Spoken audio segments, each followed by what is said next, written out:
Prince Hyacinth and the Dear Little Princess. Once upon a time there lived a king who was deeply in love with a princess, but she could not marry anyone because she was under an enchantment. So the king set out to seek a fairy and asked what he could do to win the princess's love. The fairy said to him, "You know that the princess has a great cat which she is very fond of. Whoever is clever enough to tread on that cat's tail is the man she is destined to marry."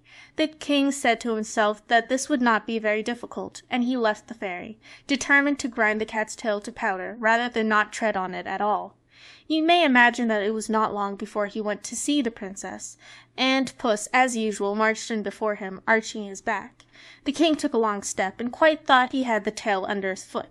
But the cat turned round so sharply that he only trod on air, and so it went on for 8 days, till the king began to think that this fatal tail must be full of quicksilver. It was never still for a moment. At last, however, he was lucky enough to come upon Puss fast asleep and with his tail conveniently spread out. So the king, without losing a moment, set his foot upon it heavily. With one terrific yell the cat sprang up, and instantly changed into a tall man, who, fixing his angry eyes upon the king, said, "You shall marry the princess, because you have been able to break the enchantment, but I will have my revenge. You shall have a son, who will never be happy until he finds out that his nose is too long, and if you ever tell anyone what I have just said to you, you shall vanish away instantly, and no one shall ever see you or hear of you again." Though the king was horribly afraid of the enchanter, he could not help laughing at this threat. "If my son has such a long nose as that," he said to himself, He must always see it or feel it, at least if he's not blind or without hands." But as the enchanter had vanished, he did not waste any more time in thinking, but went to seek the princess, who very soon consented to marry him. But after all, they had not been married very long when the king died, and the queen had nothing left to care for but her little son, who was called Hyacinth. The little prince had large blue eyes, the prettiest eyes in the world, and a sweet little mouth, but, alas, his nose was so enormous that it covered half his face. The queen was inconsolable when she saw this great nose, but her ladies assured her that it was not really as large as it looked, that it was a Roman nose, and you had only to open any history to see that every hero has a large nose. The queen, who was devoted to her baby, was pleased with what they told her, and when she looked at Hyacinth again, his nose certainly did not seem to her quite so large. The prince was brought up with great care, and as soon as he could speak, they told him all sorts of dreadful stories about people who had short noses. No one was allowed to come near him whose nose did not more or less resemble his own, and the courtiers, to get into favor with the queen, took to pulling their babies' noses several times every day to make them grow long. But do what they would, they were nothing by comparison with the prince's. When he grew sensible, he learned history, and whenever any great prince or beautiful princess was spoken of, his teachers took care to tell him that they had long noses. His room was hung with pictures, all of people with very large noses, and the prince grew up so convinced that a long nose was a great beauty, that he would not on any account have had his own a single inch shorter. When his 20th birthday was past, the queen thought it was time that he should be married, so she commanded that the portraits of several princesses should be brought for him to see, and among the others was a picture of the dear little princess. Now she was the daughter of a great king, and would some day possess several kingdoms herself, but Prince Hyacinth had not a thought to spare for anything of that sort, he was so much struck with her beauty. The princess, whom he thought quite charming, had, however, a little saucy nose, which, in her face, was the prettiest thing possible, but it was a cause of great embarrassment to the courtiers, who had got into such a habit of laughing at little noses that they sometimes found themselves laughing at hers before they had time to think. But this did not do at all before the prince, who quite failed to see the joke, and actually banished 2 of his courtiers who had dared to mention, disrespectfully, the dear little princess's tiny nose.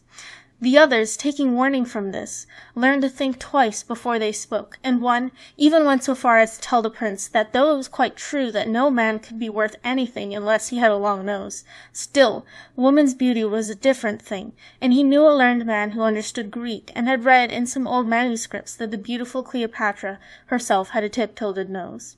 The prince made him a splendid present as a reward for this good news, and at once sent ambassadors to ask the dear little princess in marriage. The king, her father, gave his consent, and Prince Hyacinth, who, in his anxiety to see the princess, had gone 3 leagues to meet her, was just advancing to kiss her hand, when, to the horror of all who stood by, the enchanter appeared as suddenly as a flash of lightning, and snatching up the dear little princess whirled her away out of their sight.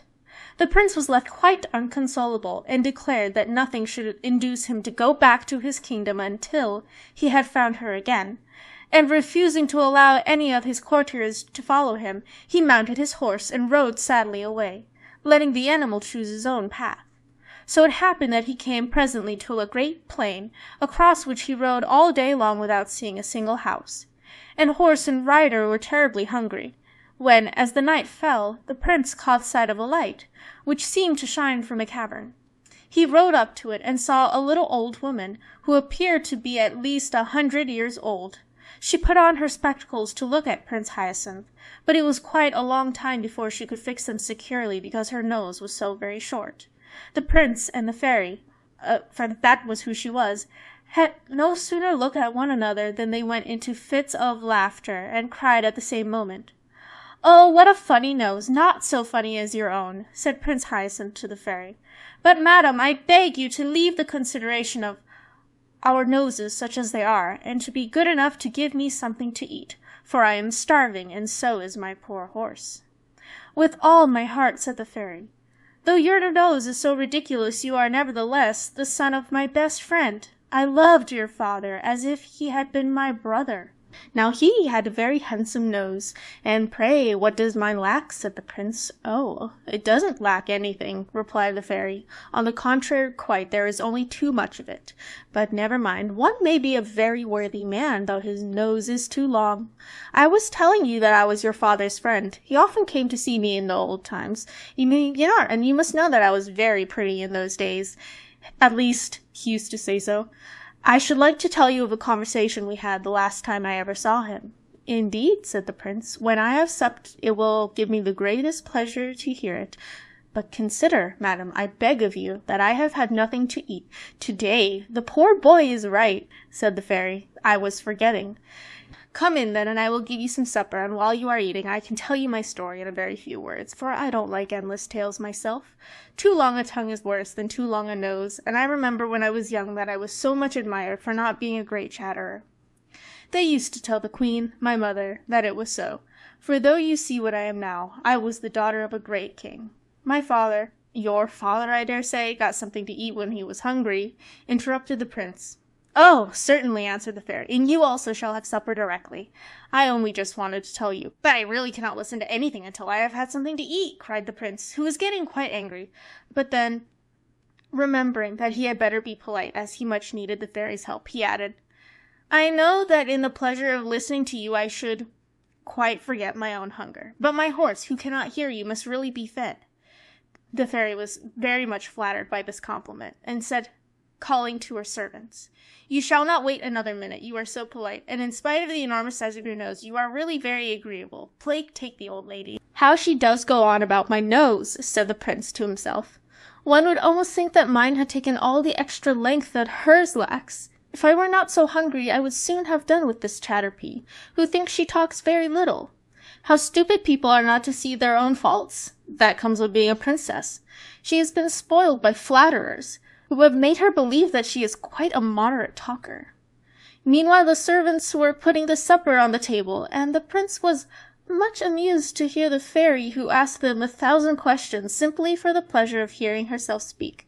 Especially he noticed one maid who, no matter what was being said, always contrived to praise her mistress's wisdom. "Well," he thought, as he ate his supper, "I'm very glad I came here. This just shows me how sensible I have been in never listening to flatterers. People of that sort praise us to our faces without shame, and hide our faults or change them into virtues. For my part, I never will be taken in by them. I know my own defects, I hope. Poor Prince Hyacinth. He really believed what he said, and hadn't an idea that the people who had praised his nose were laughing at him, just as the fairy's maid was laughing at her, for the prince had seen her laugh slyly when she could do so without the fairy's noticing her.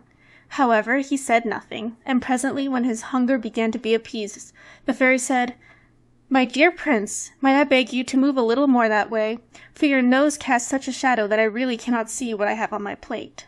Ah, thanks. Now let us speak of your father. When I went to his court, he was only a little boy, but that is 40 years ago, and I have been in this desolate place ever since. Tell me what goes on nowadays. Are the ladies as fond of amusement as ever? In my time, one saw them at parties, theatres, balls, and promenades every day. Dear me, what a long nose you have! I cannot get used to it! Really, madam, said the prince, I wish you would leave off mentioning my nose. It cannot matter to you what it is like. I am quite satisfied with it, and have no wish to have it shorter. One must take what is given one. Now you are angry with me, my poor Hyacinth, said the fairy, and I assure you that I didn't mean to vex you. On the contrary, I wished to do you a service. However, though I really cannot help your nose being a shock to me, I will try not to say anything about it. I will even try to think that you have an ordinary nose. To tell the truth, it would make 3 reasonable ones. The prince, who was no longer hungry, grew so impatient at the fairy's continual remarks about his nose that at last he threw himself upon his horse and rode hastily away. But wherever he came in his journeyings, he thought the people were mad, for they all talked of his nose, and yet he could not bring himself to admit that it was too long. He had been so used all his life to hear it called handsome.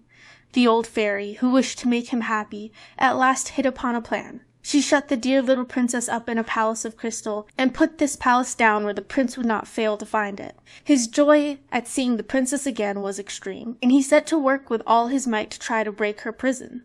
But in spite of all his efforts, he failed utterly. In despair, he thought at least that he would try to get near enough to speak to the dear little princess, who on her part stretched out her hand that he might kiss it. But turn which way he might, he never could raise it to his lips, for his long nose always prevented it. For the first time he realized how long it really was, and exclaimed, "Well, it must be admitted that my nose is too long." In an instant the crystal prison flew into 1,000 splinters, and the old fairy, taking the dear little princess by the hand, said to the prince, "Now say if you are not very much obliged to me. Much good it was for me to talk to you about your nose. You would never have found out how extraordinary it was if it hadn't hindered you from doing what you wanted to. You see how self-love keeps us from knowing our own defects of mind and body. Our reason tries in vain to show them to us. We refuse to see them till we find them in the way of our interests." Prince Hyacinth, whose nose was now just like anyone's else, did not fail to profit by the lesson he had received. He married the dear little princess, and they lived happily ever after.